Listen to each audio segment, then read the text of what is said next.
This election cycle is unique in a lot of ways. You've got Biden, the oldest president ever running for re-election.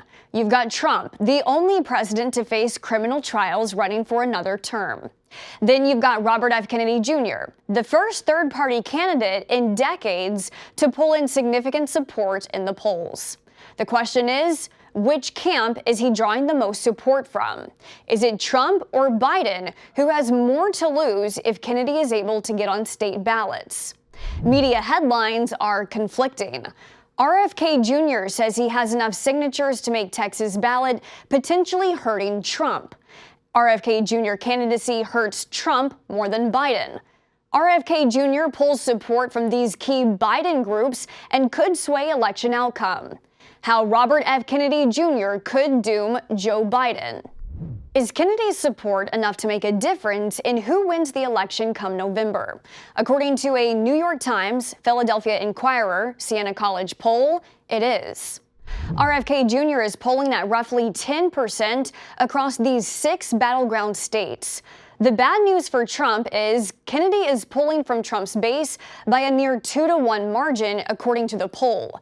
But it's not all good news for Biden. The data also suggests Trump still holds a slight lead over Biden, even when accounting for the impact of Kennedy's name on the ballot. Here's a few key findings from the recent poll. 44% of people who say they'd vote for Kennedy are doing so only to vote against Trump and Biden. Kennedy is polling best among 2 demographics. 18% of young voters under the age of 30 are for RFK, while 14% of Hispanic voters say they're for RFK, 2 demographics that typically vote Democratic.